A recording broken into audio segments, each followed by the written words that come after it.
Welcome to the Colors of Our History. My name is Alex, and I created this channel together with my father. We started this project to bring the past back to life for all of you. Before we hit the road, my father and I want to send a special thank you to everyone in the comments who inspired today's journey. You folks are amazing. Today, we're taking a drive back to 1960. This was the absolute golden age of chrome, tailfins, and classic American V8s. If you appreciate our family's work, please leave a like, and we would be honored if you shared your own memories of these beautiful machines in the comments below. Enjoy the journey, and God bless you. As we roll into the city traffic of 1960, I won't bother telling you which streets or buildings we are looking at, because the real stars of this show are the cars. What you are witnessing is not just a daily commute. It is a rolling museum of the greatest era in automotive history. To understand these magnificent machines, we have to understand the psychology of America at the turn of the decade. Today, we often call this the Mad Men era. Coming out of the 1950s, the United States was an unstoppable economic juggernaut. The middle class was exploding with new, disposable income, and consumerism wasn't just a habit, it felt like a patriotic duty. The term Mad Men refers to the advertising executives on Madison Avenue in New York. These men realized something profound. You didn't just sell a car as a way to get from point A to point B. You sold optimism, you sold status, you sold the future. In this era, a man's car was his tailored suit of armor. Detroit designers knew that styling was now just as important, if not more important, than engineering. They practiced planned obsolescence, changing the design drastically every single year so that owning last year's model felt completely out of date. And nothing defined this era quite like the tailfin. Look at the rear ends of the cruisers passing by. Where did this madness come from? It actually started during World War II. General Motors' legendary head of design, Harley Earl, was given a top-secret look at the Lockheed P-38 Lightning fighter plane. He was absolutely mesmerized by its twin-tail booms. Earl took that Aviation DNA and grafted tiny, subtle fins onto the 1948 Cadillac. But by the late 1950s, the space race had begun. America was looking at the stars, and our cars reflected it. Detroit designers wanted cars that looked like they were moving 100 miles an hour even while parked at a red light. The fins grew massive, sharp, and aggressive, complete with tail lights that looked like glowing jet exhausts. By 1959 and 1960, just look at those beautiful Chevy Impalas rolling by with their horizontal gull-wing fins. The tailfin had reached its absolute glorious peak. It was pure, unadulterated American confidence stamped in steel. But the designers didn't just change the back of the car, they completely revolutionized the front. Notice how almost all these new cars have quad headlights, 2 on each side. Today we take that for granted, but back then, this was the result of a massive legal war. For nearly 2 decades, strict safety laws across America mandated that every car had to have exactly 2 7-inch sealed beam headlights. No exceptions. But Detroit designers hated this. They wanted to make cars look lower, wider, and sleeker. 2 massive headlights forced the hood and fenders to sit high and upright. The stylists realized that if they used 4 smaller, 5 3/4-inch headlights, they could drop the entire hood line, giving the car that wide, aggressive, road-hugging stance we all love. But because it was illegal, the auto industry had to spend millions lobbying state legislatures across the entire country to change the vehicle codes. They finally won. In 1957, quad headlights became legal in a few states, and by 1958, they were legal across all 48 states. It overnight rendered the old 2-headlight cars obsolete, and forever changed the face of the American automobile. So, as you watch these street scenes, remember, you aren't just looking at traffic, you're looking at the space age, the economic boom, and the undeniable swagger of mid-century America, rolling by on 4 wheels. As we take in these bustling street scenes, amidst all the massive Detroit iron, keep your eyes peeled for a fascinating little interloper in the traffic. There it is, a bright red Volkswagen Beetle.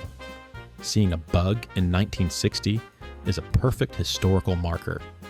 Just a year prior, in 1959, the legendary Think Small advertising campaign launched in America. While Detroit was selling ultimate status, this little German import was quietly starting a revolution. It was the absolute antithesis of the American cruiser: cheap, reliable, and humble. Now, take your eyes off the street and look closely at the men walking by or grabbing a paper from the newsstand. They are still strictly wearing suits, a standard of public respectability that hadn't been broken yet, but if you look at their heads, you'll notice a massive cultural shift happening right before your eyes. The classic fedora is disappearing. For decades, an American man simply wasn't fully dressed without a proper hat. But the truth is, Detroit killed the fedora. As automakers pushed for sleeker, wider, and more aerodynamic designs, the rooflines of cars got dramatically lower. You simply couldn't comfortably wear a tall fedora inside a new 1960 cruiser without it hitting the headliner. Take a look at this heavy Sikorsky helicopter touching down. Seeing military aviation right next to city traffic perfectly highlights a fascinating reality of this era. The line between aerospace engineering and automotive design was completely blurred. Detroit's stylists weren't just looking at other cars for inspiration, they were looking up at the sky. Jet fighters, rockets, and military choppers like this were the ultimate symbols of American power. That's exactly why the cars of this era ended up with turban-shaped grills, wraparound windshields, and dashboards that looked like airplane cockpits. And this obsession with aviation styling was so absolute, it even took over the military's own motor pool.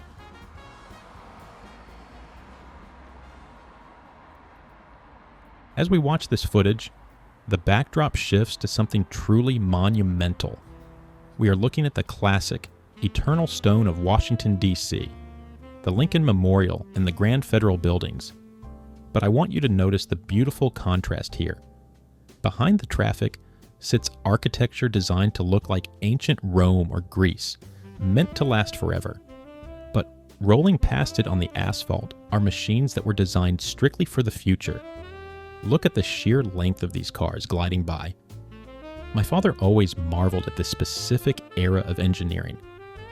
He used to say that Detroit managed to make 2 tons of heavy steel look like it was floating. The wide, low stances, the two-tone paint jobs, the wraparound windshields, these cars weren't just driving, they were cruising. They demanded space, and they demanded attention. The 1930s and 40s were defined by the Great Depression and World War II. For over a decade, the world was painted in somber blacks, olive drabs, and battleship grays. When the 1950s economic boom hit, America wanted to celebrate. Pastel colors reflected absolute sunny optimism.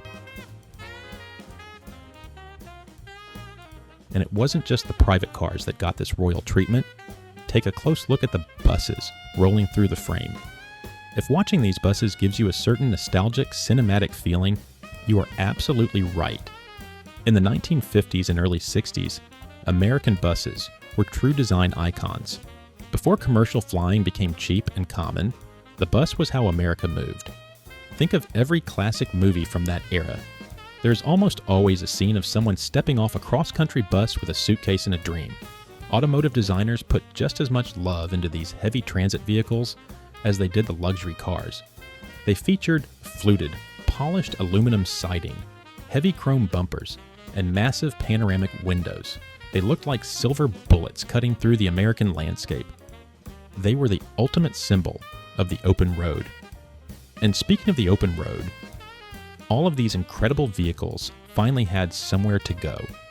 This was the exact time when the massive interstate highway system was being poured across the country, creating a ribbon of concrete that connected the Atlantic straight to the Pacific. As we watch this endless parade of steel navigating the avenues, let's talk about the actual hierarchy of the American road back then. For the hardworking family man, the streets were ruled by the reliable giants, the Chevrolet Bel Airs, the Ford Fairlanes, and the Plymouth Furies. They were beautiful, bulletproof machines. But just like today, every man on that sidewalk had a dream car parked in the back of his mind. If you wanted to show the world you had absolutely made it, there was only one undisputed king, the Cadillac Eldorado Biarritz, especially the 1959 model. With its massive, towering tail fins and dual bullet tail lights, it wasn't just an automobile, it was a zip code on wheels. It was the ultimate statement of wealth. But if you were looking for pure thrill, maybe you were a young hotshot or a World War II pilot missing the adrenaline, you dreamed of the Chevrolet Corvette. By 1960, the Corvette had cemented itself as the American sports car, wrapping a roaring V8 engine in a sleek, lightweight fiberglass body. And for the executives who wanted muscle without sacrificing a tailored suit, there was the Chrysler 300 letter series, a massive, beautiful beast often called the banker's hot rod. Let's follow that highway all the way to the West Coast. Here we are in San Francisco. Look at the traffic rolling across the bridge and keep an eye out for a true icon of the era coming into frame, the motorcycle cop. There he is, white helmet, leather boots, sitting upright on a heavy police cruiser. It's a snapshot that looks like it was pulled straight out of a classic Hollywood detective film, a perfect fleeting glimpse of life on the western edge of the American dream. Well, that wraps up our journey for today. But before we go, I want to send a very special thank you to our subscriber, Bob. His wonderful comment actually inspired our very next video.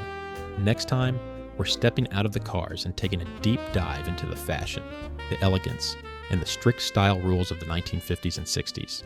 You won't want to miss it. Stay tuned, God bless, and I'll see you in the next one.